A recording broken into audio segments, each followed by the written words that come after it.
Presbiterianismo Avançado é o nosso tema, é o curso que nós vamos oferecer. História, doutrina e vida sob a soberania de Deus, queridos. É isso que nós queremos caminhar. Se você já fez essa classe, eu quero incentivar você a fazer outra. Se você não fez, quero incentivar, fique conosco, faça essa classe. Se você já fez, mas quer aprofundar um pouco mais ou relembrar algumas coisas, pode permanecer conosco, tá bom? Eu vou fazer uma oração e nós vamos então apresentar o curso para vocês e depois ter nossa primeira aula, que é sobre os símbolos de fé da Igreja Presbiteriana do Brasil.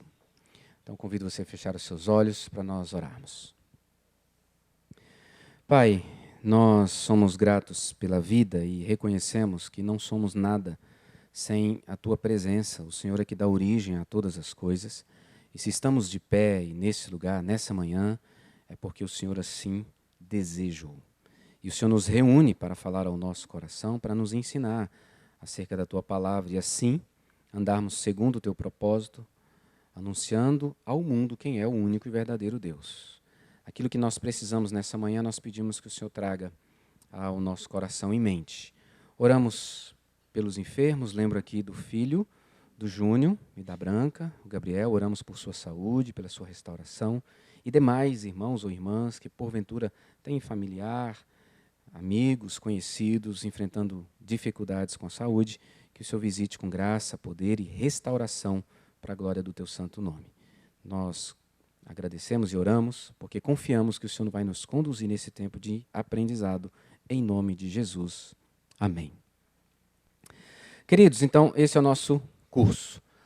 Vou apresentar para vocês o que é o nosso curso, aquilo que nós queremos nessa caminhada, nesse semestre. Nosso objetivo geral está aí na tela para você. Nós queremos contribuir para a sua consolidação de fé. Nosso objetivo é ajudar, nesse ano que nós temos o ano do serviço na igreja, que a sua fé cresça. Nós queremos que o conhecimento da pessoa de Deus, do Senhor Jesus, seja maior na sua vida. E isso vai transformar o seu jeito de viver. Então nós queremos contribuir para você aprofundar no conhecimento das doutrinas da fé cristã e ajudar a sua compreensão nas raízes da fé, na palavra de Deus, conforme a reforma protestante apresenta para a gente e como o presbiterianismo rege. Então, objetivos específicos que nós temos. Conhecer a história e os fundamentos bíblicos reformados que alicerçam a vida eclesiástica presbiteriana. Ter mais convicção na soberania de Deus que age na história. Ser um membro da Igreja Presbiteriana de Brasília mais convicto e mais atuante e fervoroso na fé e na missão. E ter condições de defender e responder àqueles que arguírem sobre a Igreja Reformada, IPB, como também aos que desejarem saber sobre a fé em Cristo Jesus. E tem um último. De fato, nós queremos que você confie mais na graça de Deus. A graça que te sustenta, que dirige a sua vida, que te capacita para o testemunho da pessoa de Jesus Cristo. Nós não queremos só trazer conhecimento, mas trazer transformação por meio do conhecimento da fé reformada da Escritura Sagrada. E hoje nós vamos ver os meios pelos quais nós vamos usar isso. Nossas aulas, nós teremos 15 aulas. Serão 15 encontros. Deus ensina, Deus governa, Deus é santo, Deus elege, Deus expia, Deus atrai, Deus sustenta, Deus cela, Deus de aliança, Deus nutre, Deus da família, Deus adorado, Deus que capacita, Deus que reina e Deus que consuma. Você viu em vermelho, onde nós não teremos encontro por causa de atividades específicas. Na tela tem aí o Dia das Mães, nós não teremos aula de escola dominical, não teremos também, por ocasião da conferência jovem, nós não teremos, em virtude da culto de ressurreição, nós fazemos aqui em abril, né, temos a sexta-feira da paixão, e no domingo nós temos um culto da ressurreição às 6 da manhã. Então também não teremos escola dominical. E tem uma outra atividade. Mas são 15 aulas que nós temos até junho, tá bom? O material usado para as nossas aulas. Os principais da bibliografia básica. Você está vendo aí a Confissão de Fé de Westminster. Um livro, O que todo presbiteriano inteligente deve saber. Esse livro é muito didático, muito objetivo. O Cristão Presbiteriano, Convicções, Práticas e Histórias. E Guia de Estudos da Confissão de Fé de Westminster, do Chad Van Dixhorn. São os livros bases para as nossas aulas, é óbvio que não apenas esses, tá? E, acima de tudo isso, a Escritura Sagrada.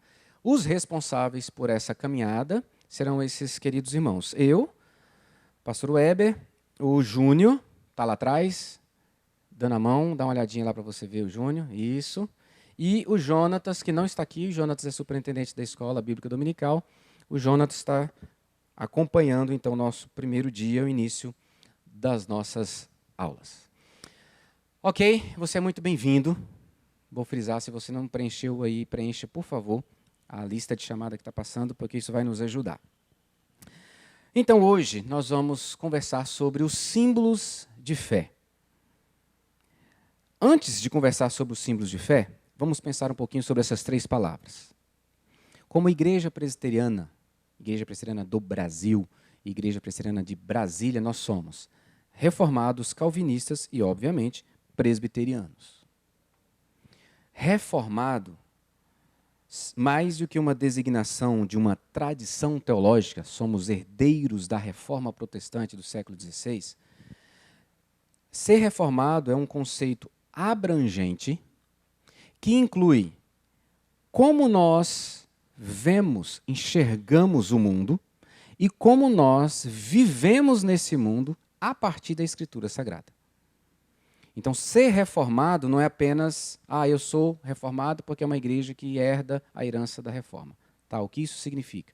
Significa que nós temos um jeito de encarar a vida, de enxergar a vida a partir de uma visão do mundo a partir da Escritura Sagrada, advindo da reforma. Isso é ser reformado. Somos calvinistas, que é mais do que você dizer que conhece Calvino e aquilo que ele escreveu. Ser calvinista é ter concepções claras a partir da Escritura Sagrada, que foram sistematizadas por Calvino, quanto a culto, quanto à igreja, quanto à sociedade, o meu relacionamento na sociedade, fundamentado na soberania de Deus. Como que Deus governa a sua igreja, como que nós, como igreja, existimos no mundo proclamando o reino de Deus. Então, somos calvinistas por causa disso. E somos presbiterianos, não apenas por causa da forma de governo. A igreja é governada, pastoreada por presbíteros. Presbítero docente, que é o pastor, presbítero regente, que é o presbítero eleito pela comunidade. Não apenas por causa dessa forma de governo. Somos presbiterianos porque temos uma estrutura de existência e de pastoreio, de cuidado mútuo, a partir dos presbíteros e envolvimento de toda a igreja nesse cuidado mútuo. Essas três palavras serão, durante o nosso curso, lembradas e esclarecidas a partir daquilo que nós vamos estudar. Por exemplo, hoje vamos estudar os símbolos de fé. Então vamos ver como que os símbolos de fé apresentam isso para a gente e fortalece isso que eu apresentei. Semana que vem nós vamos estudar sobre cosmovisão bíblica. Então vamos entender como é que eu, crente em Cristo Jesus, a partir da fé reformada, devo enxergar o mundo, enxergar como que eu vivo no mundo. Então, assim por diante. Hoje, Deus ensina. Nós temos um Deus que nos ensina por meio da sua palavra. Mas nós, como igreja presbiteriana, nós também temos os símbolos de fé. Então vamos definir o que é símbolo de fé, entender o que é símbolo de fé, quais são eles, a estrutura, o conteúdo deles e como que eles nos ensinam ou nos ajudam a compreender a Escritura Sagrada. Tá bom? O que é o símbolo de fé? Símbolo de fé, tá? É um padrão doutrinário, também chamado, por padrão doutrinário, documento que sistematiza as doutrinas bíblicas. São escritos que sistematizam temas, assuntos, doutrinas da Escritura Sagrada. E eu quero fazer um exercício com você agora. Você tem o aplicativo da igreja? Tem, né? Então pode abrir aí. Quem não tem, dá tempo de baixar enquanto a gente faz aqui. Mas abra, por favor, o aplicativo da Igreja Presbiteriana de Brasília. Se você não tem, é visitante, quer dizer para você que ele é gratuito. Tem para Android e para iOS. Você pode baixar, põe lá IPBSB ou app IPBSB, vai aparecer. Então, vamos lá. Abriu? Não abriu, né, Lourdinha? Não tem. Tá bom. Vamos lá, quem abriu? Vamos lá comigo. Você abriu o aplicativo, do seu lado esquerdo você tem o menu. Quando você clica no menu, ele abre. Aí tem lá início, igreja, palavra, culto, utilidades, preferências. Tem? Ok? Então, quando você vai lá em palavra, vai abrir um submenu. Aí tem lá Bíblia, EBD, leitura bíblica, estudos. Certo? Tem alguém que não está acompanhando? Ah, tá bom. Vocês que não sabem, que não têm, vou pedir para abaixar e a gente vai ensinar vocês depois. Eu quero mostrar algo aqui para a gente, que vai nos ajudar muito na caminhada da nossa classe, tá bom?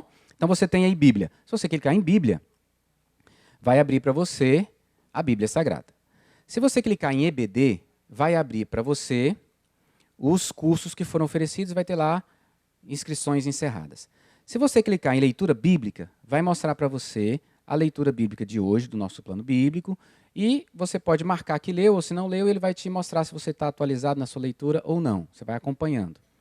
Mas o que eu quero chamar a sua atenção é estudos. Se você clicar em estudos, vai aparecer duas opções. O que apareceu aí?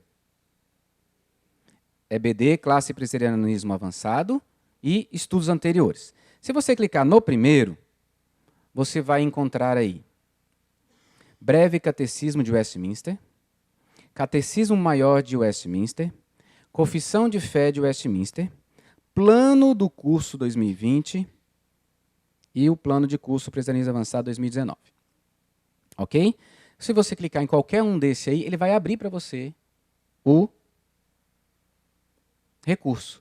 Então, se eu cliquei aqui no primeiro, vai abrir para mim o Breve Catecismo de Westminster. E aí você tem todo o Breve Catecismo aí para você ler, para você estudar, para você conhecer. Se você voltar com a setinha aí, você abre os outros e você tem o plano de curso com todas as nossas aulas, os recursos, a bibliografia. Isso é importante para você caminhar conosco. E nós vamos colocar aqui as aulas que dermos aqui, para que você tenha acesso. Ah, não peguei direito aquele texto que o pastor falou, não peguei direito aquela citação que o professor fez, vai estar no nosso estudo disponibilizado para vocês. Ok? Então, pode deixar, pode ficar com ele aberto aí, daqui a pouquinho você pode acessar os nossos símbolos de fé. Os nossos símbolos de fé são esses que você viu aí e que eu vou apresentar para você aqui. A nossa norma de fé e prática é a Escritura Sagrada. Os símbolos de fé são a sistematização do ensino presente na Escritura Sagrada. E nós temos esses três que você vê aí como Igreja Presbiteriana do Brasil. Como a Bíblia não apresenta sistematizadamente os seus temas, por exemplo, se você vai entender ou quer saber sobre o pecado do homem, isso está em toda a Bíblia. Em toda a Bíblia, de Gênesis a Apocalipse, falando sobre pecado. O que uma confissão de fé faz, ou um símbolo de fé faz, é pegar esse tema e trazer para a gente o ensino e as referências bíblicas sobre o pecado do homem, por exemplo. Eu vou ver isso detalhado com vocês. Então nós temos a confissão de fé, o breve catecismo de Westminster e o catecismo maior de Westminster. Esses três símbolos, eles são originados na Assembleia de Westminster entre os anos de 1643 e 1648. Foram 5 anos. O parlamento inglês foi convocado, daqui a pouco eu vou falar melhor da história, para produzir esse material que deveria orientar o governo inglês a nação inglesa, acerca de padrão litúrgico de adoração a Deus, acerca de doutrina que guia a vida humana e do governo administrativo da nação. Esses três símbolos nascem, então, na abadia de Westminster, onde eles se reuniram. Foram mais ou menos, onde eu anotei aqui, 1.163 reuniões, 121 ministros, os pastores mais capazes da Inglaterra, 20 membros da Câmara dos Comuns e 10 membros da Câmara dos Lordes. Praticamente todos eram crentes em Jesus Cristo. Não, todos eram crentes em Jesus Cristo. Praticamente todos eram calvinistas e puritanos. Tem uma classe esse semestre, nós estamos oferecendo sobre os puritanos. Os puritanos eram homens, mulheres, famílias que andavam, segundo a Escritura Sagrada, fundamentados no ensino de Calvino, de Agostinho, e que entendiam que a forma de viver tinha que ser a mais santa possível para a gente refletir Cristo nesse mundo, de maneira a impactar o mundo e tornar o mundo mais santo, pelo poder da palavra. Então, os puritanos e os calvinistas se reúnem para elaborarem esses documentos. Como é que nasce isso? Até 1534, a Inglaterra havia sido católica romana, seguia todo o padrão do catolicismo romano. Nesse ano, o rei Henrique VIII leva a nação a romper com Roma, e o rei passa a ser o chefe da nação, não mais o Papa, e o rei passa a ser o chefe da Inglaterra. O resultado é uma igreja nacional, uma nação, a nação inglesa, nacionalmente guiada pelos princípios da Escritura Sagrada, mas não de acordo com o catolicismo, agora de acordo com os ensinos da Reforma Protestante. Muitos reis depois, a Inglaterra vai se tornando cada vez mais protestante e reformada, e aí é a nação inteira, quando, em 1643, é convocado pelo parlamento inglês essa assembleia para preparar a confissão que vai dizer como que a nação deve viver na sua relação de adoração a Deus, como que eles devem se relacionar como igreja e como deve ser a administração da nação a partir da Escritura Sagrada. É assim que nascem os símbolos de fé de Westminster, a confissão e 2 catecismos. Bem, vamos entender então a estrutura de cada um desses símbolos de fé. O primeiro é a confissão de fé de Westminster. Está dividido em 33 capítulos, originalmente quando nasce lá. E aí você tem à disposição, se você quiser acompanhar no seu aplicativo, está todo o material lá. Então o capítulo 1 vai falar sobre a doutrina da Escritura Sagrada. Então vai mostrar para a gente o que é a Bíblia Sagrada. E vai trazer o ensino bíblico, o ensino da própria Escritura, o que é a Escritura Sagrada. Os capítulos de 2 a 5 vai falar sobre Deus. Quem é Deus? Então vai expor para a gente quem é Deus, seus atributos, e vai apresentando para a gente quem é Deus. Tem material impresso, você tem isso gratuito na internet, PDF, o Word, de várias formas, mas tem também impresso, tá? E aqui, essa aqui, por exemplo, você tem ela já comentada. Essa aqui, por exemplo, ela só é a própria descrição, o próprio conteúdo, mas todas as citações bíblicas estão impressas, então você já tem como ler aqui mesmo a Escritura Sagrada. Então, ela é estruturada dessa maneira. Todos os capítulos aí você vê, de 6 a 9, vai falar sobre o homem, o pecado do homem e como que esse homem foi redimido. De 10 a 15, a doutrina da aplicação da salvação. Como que funciona a salvação? Como que Deus age para a salvação do homem, como que ela acontece? De 16 a 19, como deve ser a vida cristã. 20 a 24, como que o cristão se porta diante da sociedade. Então vai falar inclusive sobre o nosso envolvimento na política. Isso, 1648, eles já trazem como que deve ser. 25 a 31, a doutrina da igreja, o que é a igreja, como que nós vivemos como igreja. De 32 a 33, a doutrina das últimas coisas, ou seja, os últimos dias, quando Jesus Cristo voltar, como é que vai ser? Então, o texto traz para a gente esse ensino. Eles fizeram até aqui. Em 1903, a Igreja Presbiteriana do Norte dos Estados Unidos acrescentou 2 capítulos, o 34 e o 35. Tanto que aqui vem como apêndice. O 34, falando sobre a doutrina do Espírito Santo, mais especificamente, porque quando fala sobre Deus, fala sobre a Trindade. Fala das 3 pessoas da Trindade. Mas aqui há um capítulo falando especificamente sobre o Espírito Santo, a ação do Espírito Santo, quem é o Espírito Santo. E o capítulo 35, do amor de Deus e das missões, como que a igreja vive em missão na terra. Essa é a estrutura da confissão de fé. São capítulos, por exemplo, o primeiro capítulo aqui, está escrito aqui, capítulo 1, da Escritura Sagrada. E aí tem os itens e os versículos. Aí, capítulo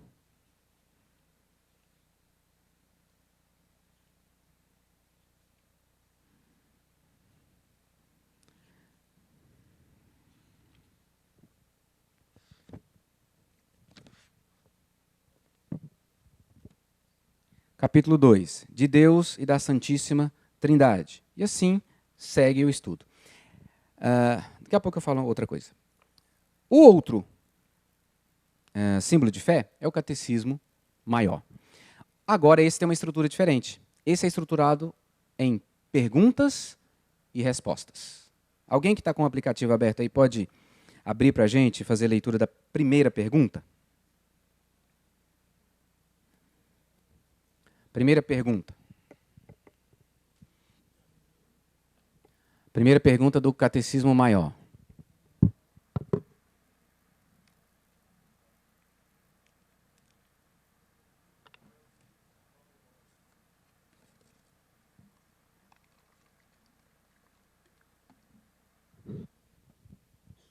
Qual o fim principal do homem? Essa é a pergunta? Está lá? Qual o fim supremo e principal do homem? Essa é a pergunta. Qual a resposta? O fim supremo e principal do homem é glorificar a Deus e gozá-lo plena e eternamente. E a seguir vem os versículos bíblicos. Então, o catecismo é estruturado em perguntas e respostas, para didaticamente facilitar o estudo da Escritura Sagrada.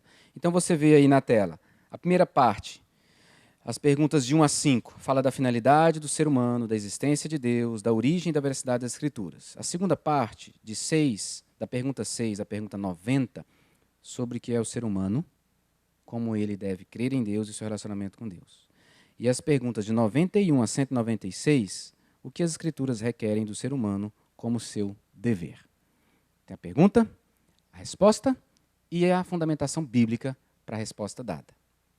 E o breve catecismo, ou catecismo menor, também em perguntas e respostas, mas eles são menos perguntas.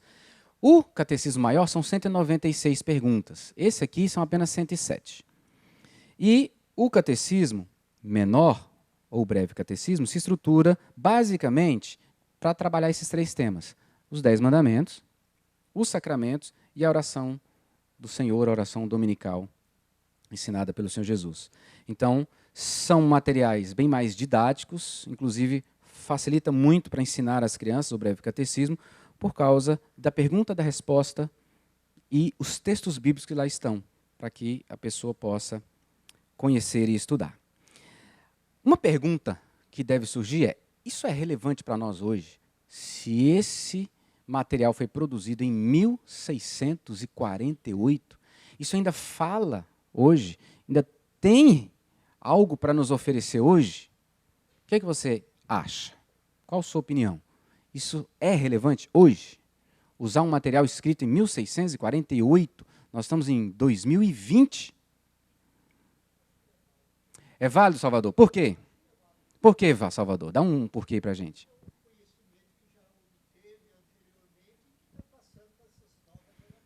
Muito bom. Pegando a mensagem de hoje de manhã. É um conhecimento que Deus trouxe de homens, da Escritura Sagrada, que é eterna, palavra de Deus, e que chega a nós hoje, a geração hoje, trazendo a verdade bíblica revelada. Então a resposta para essa pergunta é sim.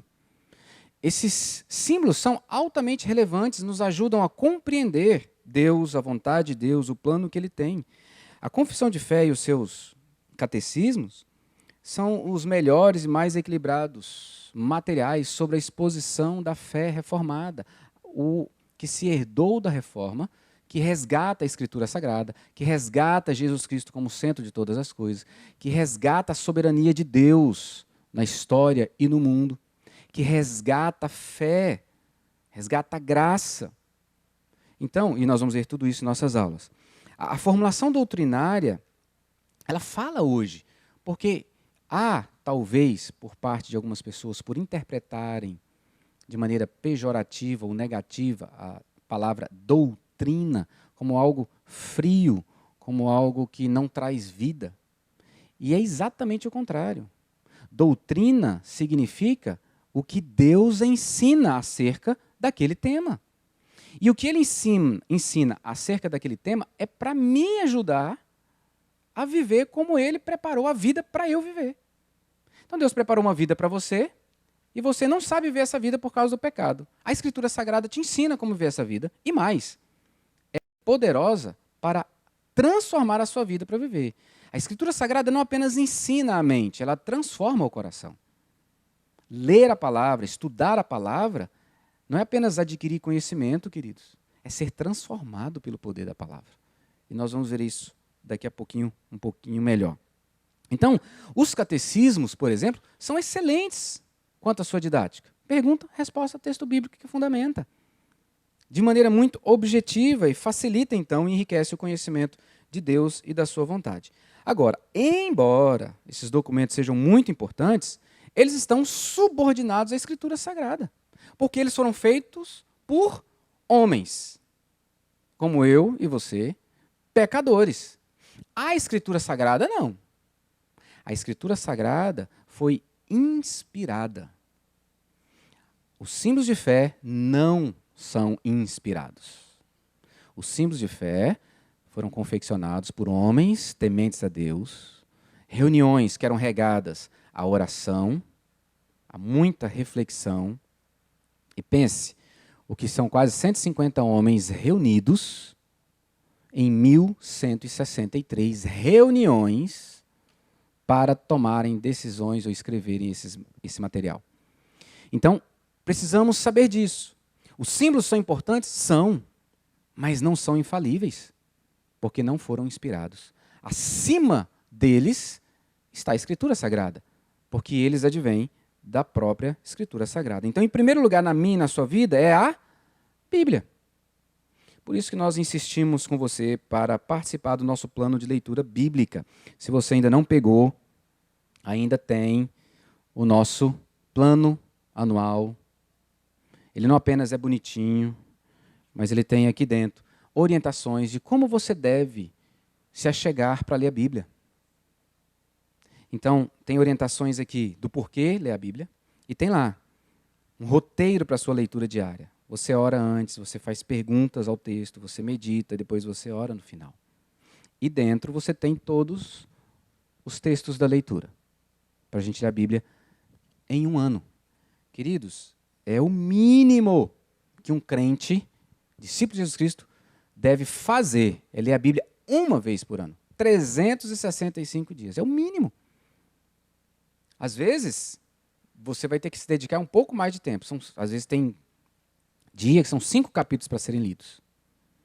Geralmente são 3, mas tem dia que são 5. Você vai precisar de pelo menos meia hora para isso. Aí você pensa, meia hora no meu dia lotado é muita coisa. E eu digo para você, meia hora num dia de 24 é pouquíssima coisa. Não é? Dá quantos por cento, pessoal de matemática aí? 10%, que seria o dízimo, 2 horas e 40. 5%, 1h20. Meia hora.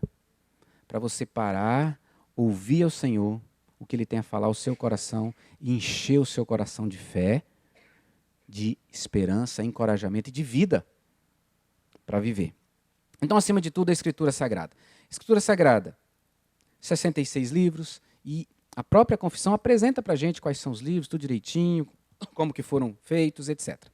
Então, nós temos 2 testamentos na Escritura Sagrada, o Antigo e o Novo, que falam para nós daquilo que Deus está fazendo no mundo e o que Ele tem para nós. Eu não vou falar muito sobre a Escritura Sagrada porque você conhece, se não conhece, vai ler a confissão, vai falar com mais detalhes sobre isso para você. E nós estudamos a Escritura Sagrada no presbiterianismo aplicado. No avançado, a gente vai direto para essas 3 palavrinhas importantíssimas quando a gente pensa na Escritura Sagrada. Quais são elas? Leia comigo aí, por favor. Primeira, revelação. Segunda. E terceira, e isso é importantíssimo a gente saber. O que é isso? O que é revelação? O que é inspiração? E o que é iluminação? Revelação. Está aí para você. Alguém pode ler bem alto para a gente?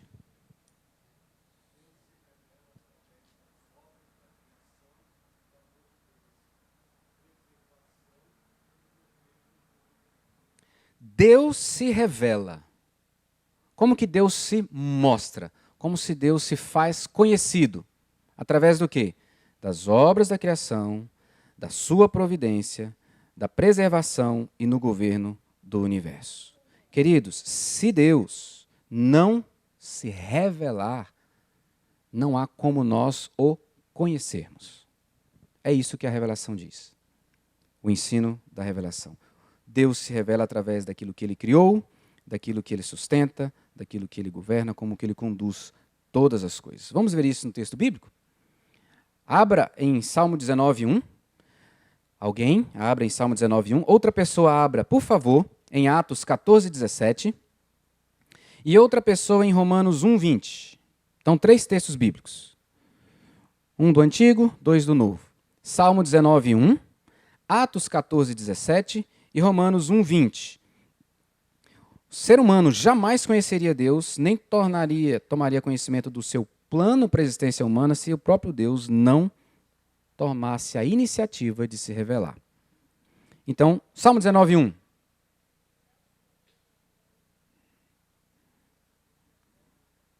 Os céus proclamam a glória de Deus, os céus mostram quem é Deus, e o firmamento anuncia as obras das suas mãos. Ok. Atos 14:17. Atos 14:17. Quem pode ler para a gente?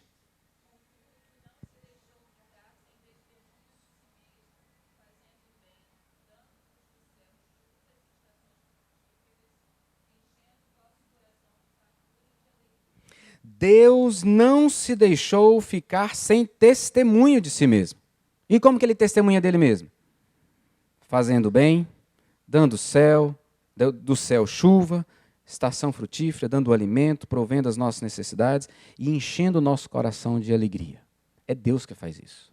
Agora, Romanos 1:20, que é o texto que mais claro deixa isso para a gente.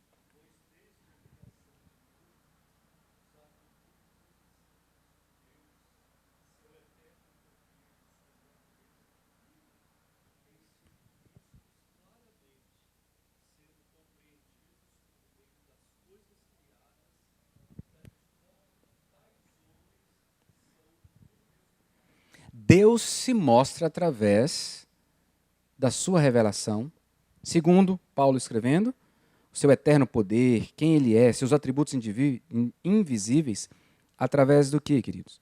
Da sua criação. Isso é percebido por aquilo que Deus criou. Todas as coisas criadas têm a marca do Senhor e apontam para o Senhor. E aí você tem na tela aí 2 palavras. Geral e especial. Uma revelação geral e uma revelação especial. Traduzindo, revelação geral é Deus se tornando conhecido a toda a humanidade, a todos aqueles a quem Ele criou, a todos os homens, o que é suficiente para que esse homem não dê desculpa de que ele não sabe quem é Deus. Como nós lemos em Romanos 1:20. Então, quando o ser humano acorda de manhã, respira fundo e sabe que tem oxigênio para ele respirar, senão ele não estava vivo. Da onde que vem esse oxigênio? Quem faz isso? Ele é inclinado a pensar, existe alguém que criou esse negócio. O sol está lá, a chuva cai, existe alguém que criou todas as coisas. Essa é a revelação geral. Mas a revelação especial, que aí é a revelação de Deus, que mostra para aqueles a quem ele assim quer, quem é Jesus e como Jesus veio a esse mundo para reconciliar o ser humano com Deus. É o objetivo de levar quem está distante de Deus por causa do seu pecado de volta para o relacionamento com o seu Criador. A revelação geral, Deus se revela a todos. A revelação especial, Deus se revela àqueles a quem ele escolheu salvar para si. E nós vamos ter aula especificamente sobre isso, porque esse é um tema importante e que às vezes gera algumas dúvidas. Então, Deus se revela de forma especial, apresentando a pessoa de Jesus Cristo, para que quem crê em Jesus Cristo como seu Senhor e Salvador receba vida eterna. Essa não é para todos, essa é para aqueles a quem o Senhor escolheu. A revelação geral é para todos. Inspiração. Se você tem pergunta, guarda aí, tá? No finalzinho eu quero deixar, acho que 5 minutos para perguntas. Inspiração. Está na tela. Agora a inspiração é a ação divina que separou homens específicos para registrarem as Escrituras Sagradas sem erro algum, onde nós encontramos a revelação especial. Então Deus separou alguns homens, cerca de 40 autores, e inspirou, capacitou-os através do Espírito Santo para registrar a Escritura Sagrada que chega até mim e até você. Deus agiu em suas mentes e corações, mas não foi Deus ditando e eles escrevendo lá do jeitinho que Deus ditou. Deus usou a personalidade, o jeitinho de cada um, o jeito de escrever, o jeito de pensar, de maneira que eles escrevessem exatamente o que Deus assim desejava para chegar ao meu e o seu coração. Então, estilo, vocabulário, característica pessoal, é tudo diferente desses autores, tá? 2 textos bíblicos que fundamentam isso que eu estou dizendo para você. 2 Pedro 1:21, eu vou ler, e alguém abra em 2 Timóteo 3:16. 2 Timóteo 3:16, alguém abra. Mas eu vou ler 2 Pedro 1:21. Diz assim: porque nunca, jamais, qualquer profecia foi dada por vontade humana. Entretanto, homens santos falaram da parte de Deus, movidos pelo Espírito Santo. Pedro dando um testemunho de que a Escritura Sagrada vem da própria Trindade por meio do Espírito Santo. 2 Timóteo 3:16.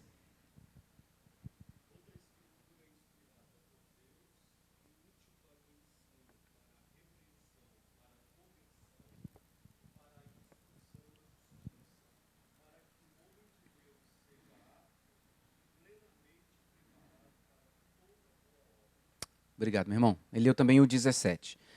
Toda a Escritura é inspirada por Deus. E tem um propósito.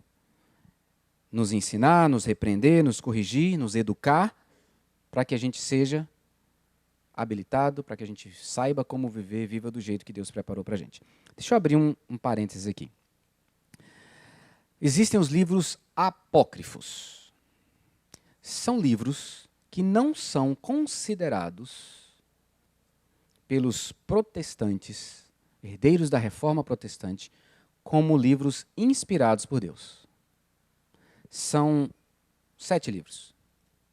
Eles estão presentes na Bíblia que os católicos usam, mas não estão na Bíblia que nós protestantes usamos. Por quê? Porque entendemos que esses 7 livros não foram inspirados por Deus. Foram escritos por homens. Tem conteúdo, alguns, Macabeus mesmo, tem muito conteúdo histórico que a gente utiliza para entender o contexto histórico, mas os ensinos confrontam com o restante da Escritura Sagrada. Então, a Reforma Protestante retira esses livros e eles não fazem parte mais da Escritura que os protestantes usam como regra de fé e prática. Então, por exemplo, eu tenho aqui uma Bíblia, edição pastoral da Igreja Católica. Aqui tem esses livros. E eu vou ler aqui para vocês um pedacinho do livro de Tobias. Tobias, capítulo 6, vou ler os versos de 1 a 9. Presta atenção, por favor, para você entender um pouquinho o que está acontecendo aqui. Tobias partiu com o anjo e o cachorro os acompanhou. Caminharam até o anoitecer e acamparam junto ao rio Tigre. Tobias foi lavar os pés no rio, quando um grande peixe saltou da água, tentando devorar-lhe o pé. Tobias deu um grito, mas o anjo lhe disse: pegue o peixe, não o deixe fugir. Tobias conseguiu agarrar o peixe e o tirou para fora da água. Verso 4. O anjo lhe disse: abra o peixe, tire o fel, o coração e o fígado e os guarde. Jogue fora as tripas.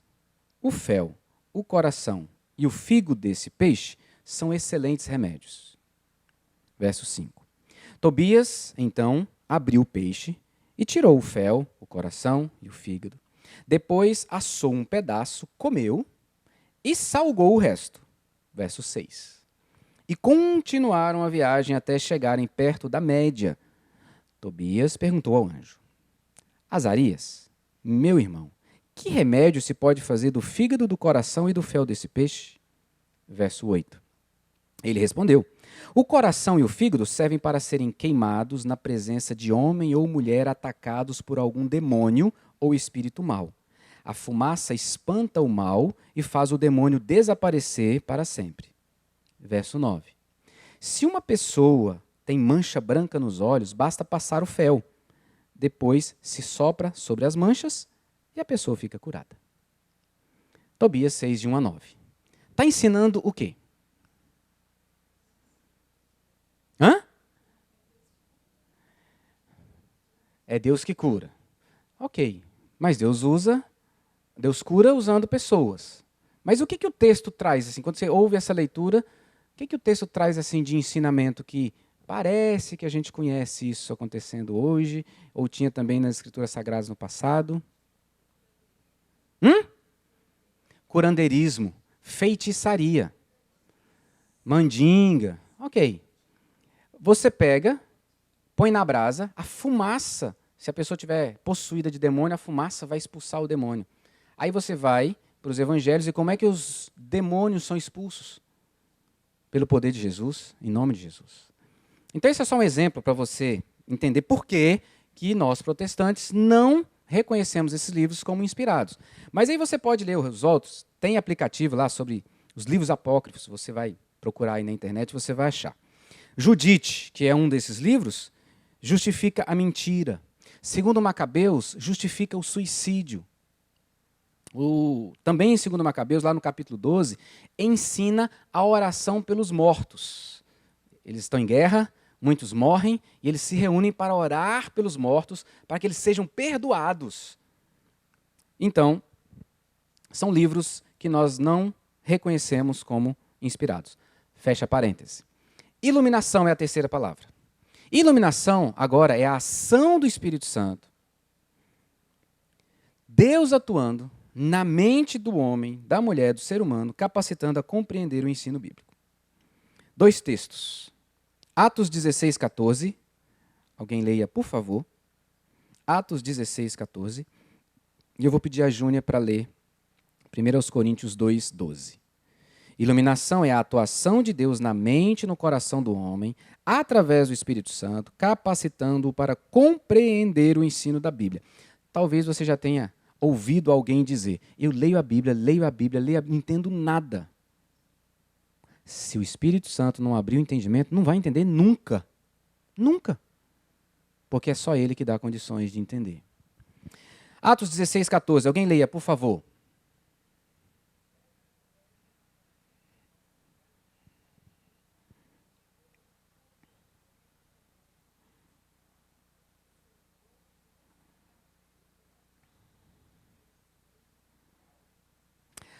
Paulo estava falando, Lídia estava escutando, mas ela só ouviu quando Deus abriu seu coração para entender o que Deus estava falando por meio de Paulo. Agora, ouça 1 Coríntios 2, 12.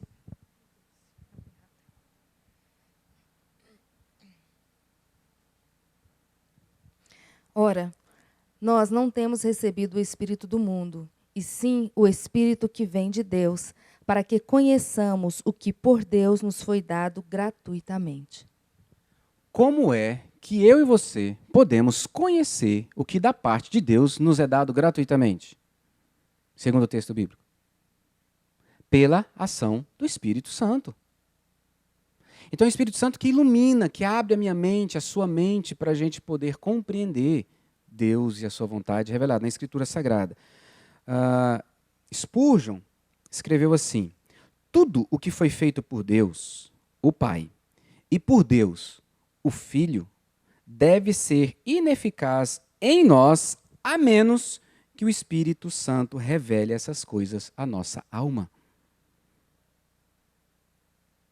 Nós fomos lembrados disso ontem, eu e o Júnior fazendo a nossa devocional à noite.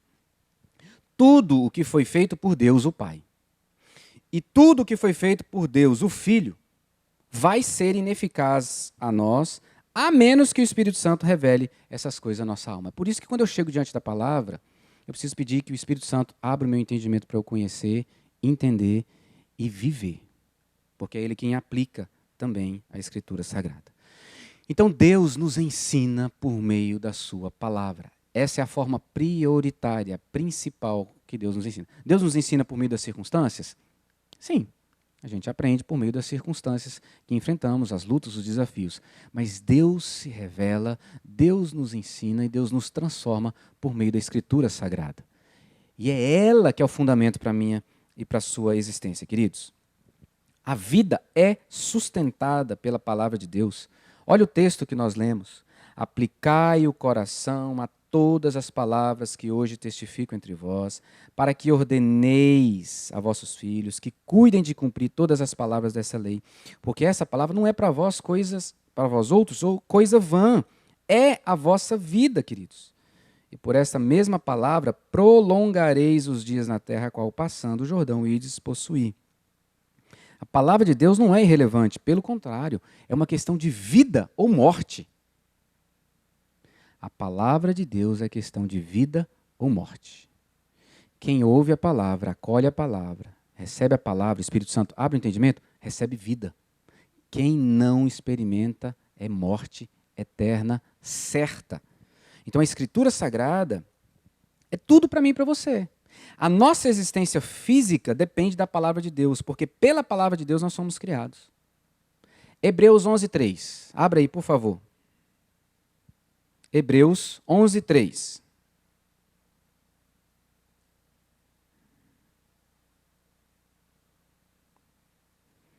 Quem achar pode ler, por favor.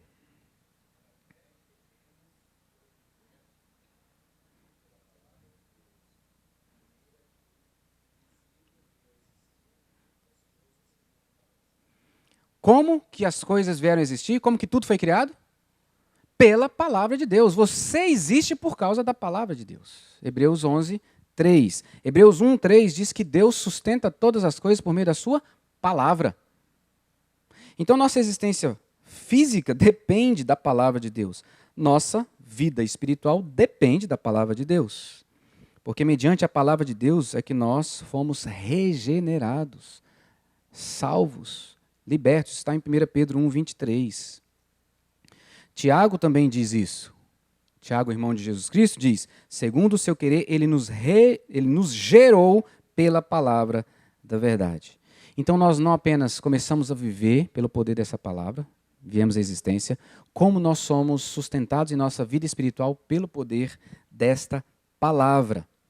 Quando Jesus está sendo tentado no deserto, Jesus diz que nós não viveremos somente pelo pão, mas pela palavra de Deus. É ela quem nos sustenta.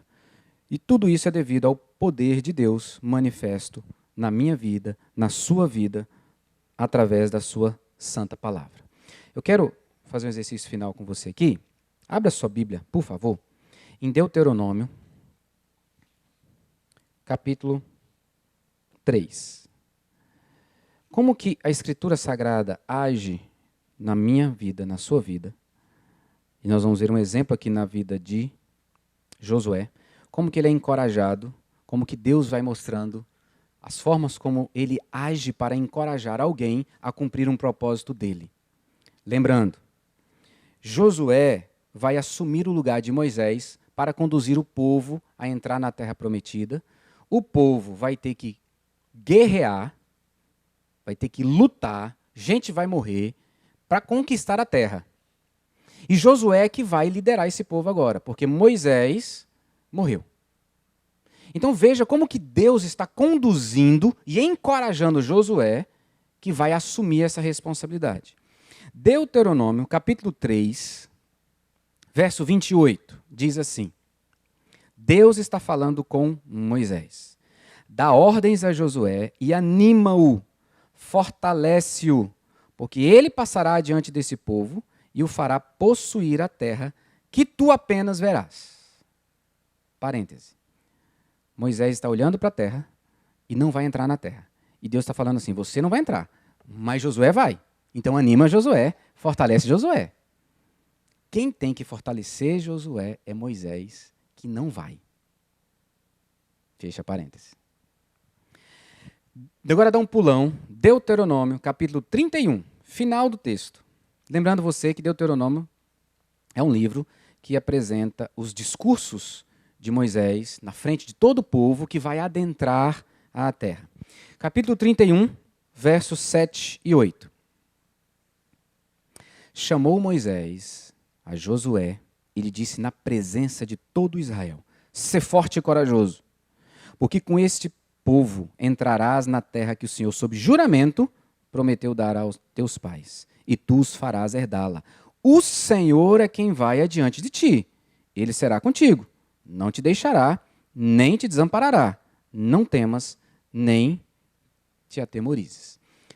No primeiro texto nós lemos, Deus está falando para Moisés animar Josué. Agora, Moisés está cumprindo o que Deus mandou. E ele está encorajando Josué.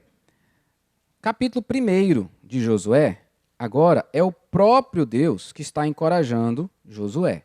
Capítulo 1, Deus está falando com Josué, no verso 7, nós lemos assim: tão somente sê forte e muito corajoso, para teres o cuidado de fazer segundo toda a lei que meu servo Moisés te ordenou.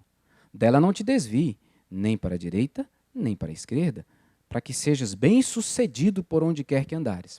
Parêntese. O que é que ele tem que fazer para ser bem-sucedido por onde ele for, no que ele fizer? O que é, gente? Não se desviar da palavra. Conhecer a palavra. Ok, fecha o parênteses. Verso 8. Não cesses de falar desse livro da lei. Antes, medita nele dia e noite, para que tenhas cuidado de fazer segundo tudo quanto nele está escrito. Então, farás prosperar o teu caminho e serás bem-sucedido. Não te mandei eu, ser forte e corajoso. Não temas nem te espantes, porque o Senhor teu Deus é contigo, por onde quer que andares. Agora é o próprio Deus que vem e encoraja Josué para o desafio que ele tem. No capítulo 2, nós temos 3 versículos que agora a gente vê Deus usando os inimigos para encorajar Josué. Capítulo 2, verso 9. E lhes disse: bem sei que o Senhor vos deu esta terra, e que o pavor que infundis caiu sobre nós, e que todos os moradores da terra estão desmaiados, porque temos ouvido que o Senhor secou as águas do Mar Vermelho diante de vós, quando saíeis do Egito, e também o que fizeste aos 2 reis dos amorreus, Seom e Og, que estavam da além do Jordão, os quais destruístes. Verso 24. E disseram a Josué: certamente o Senhor nos deu essa terra nas nossas mãos, e todos os seus moradores estão desmaiados diante de nós. Então agora, Josué é encorajado para o desafio ao saber que os inimigos estão morrendo de medo. porque têm ouvido o que Deus tem feito na vida do povo de Israel. E, capítulo 5, versos 13. Novamente o Senhor está encorajando Josué, dizendo que ele vai vencer, mas ele tem que guerrear. Não é sem trabalho. Capítulo 5, verso 13. Estando Josué ao pé de Jericó, levantou os olhos e olhou. Eis que se achava em pé diante dele um homem, que trazia na mão uma espada nua. Chegou-se Josué a ele e lhe disse: És tu dos nossos ou dos nossos adversários? Respondeu ele: Não, sou príncipe do exército do Senhor, e acabo de chegar. Então Josué se prostrou com o rosto em terra e o adorou, e disse-lhe: Que diz meu senhor ao seu servo? Respondeu o príncipe do exército do Senhor a Josué: Descalça as sandálias dos pés, porque o lugar em que estás é santo. E fez Josué assim. Ora, Jericó estava rigorosamente fechada por causa dos filhos de Israel, ninguém saía nem entrava. Então disse o Senhor a Josué: Olha, entreguei na tua mão Jericó, o seu rei e os seus valentes. Vós, pois, todos os homens de guerra, rodeareis a cidade, cercando-a uma vez. Assim fareis por 6 dias. E aí segue o texto. Queridos, a palavra de Deus é muito clara. A vontade de Deus se cumpre e Ele prepara tudo para que ela seja cumprida. E Ele age por meio da palavra, nos encorajando, e por meio de pessoas que Ele usa para nos encorajar. Isso a gente usa olhando só para a vida de Josué. Então veja, será que Josué não tinha medo, insegurança, temores, como eu e você temos? Temos. No entanto, ele é fortalecido pela palavra de Deus por meio de homens que Deus levanta. A palavra de Deus é essencial para a nossa existência. E aí eu quero lembrar você de que a palavra de Deus é a própria pessoa de Jesus Cristo, que é o Verbo encarnado. Jesus Cristo é aquele que veio, e João diz, é o Verbo de Deus encarnado. Conhecer a Escritura Sagrada é conhecer mais o Deus Pai, Filho e Espírito Santo. Quanto mais eu conhecer Jesus Cristo, mais eu conheço a Escritura Sagrada. Quando a gente afirma ser reformado, calvinista e presbiteriano, não significa dizer que nós somos melhor do que outros. Não, queridos, e a gente tem que tomar cuidado. Nós temos que ser conscientes de que não somos perfeitos, mas somos totalmente dependentes da graça de Deus. Conscientes de que não é a igreja que salva, mas somente Deus, por sua graça. E precisamos ser conscientes das nossas diferenças, não a ponto de nos separar, mas entender que a diferença me conduz ao respeito. Nós temos irmãos que não são reformados como nós, mas creem em Jesus Cristo como o único e suficiente Salvador. São os nossos irmãos. Então, nós não somos melhores, e há um risco, né, quando a gente pensa sobre o conhecimento que nós presbiterianos buscamos da Escritura Sagrada e a dedicação no ensino que nós buscamos. E nós temos que guardar o nosso coração e pedir ao Senhor para guardar o nosso coração, porque o risco de 2 grandes perigos estão sempre à nossa porta. O primeiro grande perigo, a gente se tornar exclusivista. Só o presbiteriano é salvo, só o reformado sabe o que é a Bíblia, só o reformado interpreta a Bíblia corretamente. Isso vai nos levar à falta de amor, à intolerância, nos levar à soberba e à arrogância. Nós temos que ser gratos porque Deus nos salvou e nos dá condições, nos inclina o coração a caminharmos numa igreja reformada e sermos presbiterianos. Mas isso não nos torna melhor que ninguém. Porque senão eu vou achar que só os presbiterianos serão salvos. E aí acabamos assumindo a mesma postura de uma seita religiosa que diz que só os 144 mil lá de Apocalipse serão salvos. O segundo grande perigo é a gente não ter identidade. Se a gente não conhecer a nossa fé reformada, o que é ser presbiteriano, o que é ser calvinista, o que é ser reformado, a gente corre o risco de perder a identidade. E a gente não saber o que se é a partir da Escritura Sagrada. E aí quando a gente não sabe quem é, a gente pode ser qualquer coisa. Se eu não sei o que eu sou, eu posso ser qualquer coisa. E ao conhecer a Escritura Sagrada a partir da doutrina reformada, do calvinismo, do presbiterianismo, eu vou saber me posicionar frente às questões que o mundo apresenta para mim, que é contra o Evangelho, como herdeiro da reforma. Não saber que rumo seguir se dá muitas vezes porque eu não sei quem eu sou. Se eu sei quem eu sou, eu sei que rumo eu tenho que seguir. Porque a palavra assim vai trazer para mim. Antes de sermos reformados, calvinistas e presbiterianos, nós somos discípulos de Jesus Cristo. Não esqueça disso. Eu e você fomos chamados para seguir Jesus. E às vezes nós falamos mais de reforma, mais de João Calvino, mais de presbiterianismo e pouquíssimo de Jesus. Então vamos inverter a ordem. Vamos falar mais de Jesus, conhecer mais Jesus, viver mais como Jesus, e aí nós vamos ser presbiterianos, calvinistas e reformados que dão glória a Deus, e não o contrário. Antes de sermos reformados, calvinistas e presbiterianos, nós somos discípulos de Jesus Cristo. Amém. Eu falei que ia dar 5 minutos, já passei 5, mas como eu comecei a aula atrasado 10, então ainda tenho direito, né, Júnior? Alguém tem alguma pergunta? Senão nós vamos orar. Se alguém tiver alguma pergunta sobre o que nós vimos hoje. Sim. Bom dia. O breve catecismo, ele é um resumo do catecismo maior no sentido de perguntas selecionadas ou ele é um complemento do... Ele é as duas coisas. Porque ele, bem especificamente, ele vai tratar dos 10 mandamentos que o catecismo maior não trata com os detalhes que ele trata. Mas ele também tem na sua primeira parte muito do que está no catecismo maior. Tá? Estou levando aí.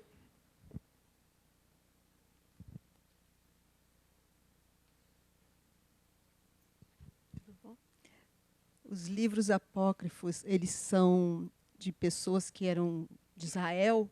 São todos livros de pessoas israelitas? Sim, os apócrifos foram escritos por hebreus e judeus, do povo mesmo de Israel, mas considerados por nós não como livros inspirados.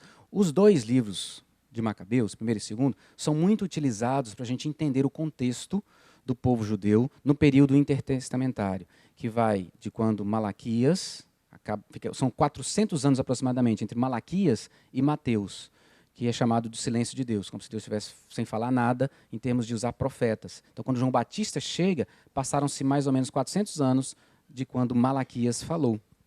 Então, esse período acontece muita coisa. E o livro de Macabeus nos ajuda com o seu conteúdo histórico, mas não pegamos os seus ensinos como livro inspirado, porque tem muita coisa que não bate com o restante da Escritura Sagrada. Sim, Sani. Eu queria saber se esses livros, que eu acho que eu já escutei que eles não constavam lá no começo do Velho Testamento, né?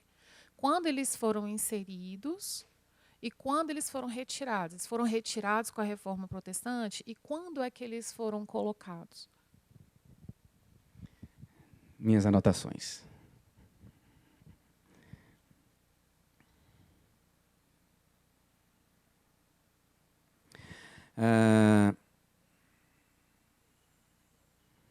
Eles foram anexados à Bíblia em 15 de abril de 1546 no Concílio de Trento.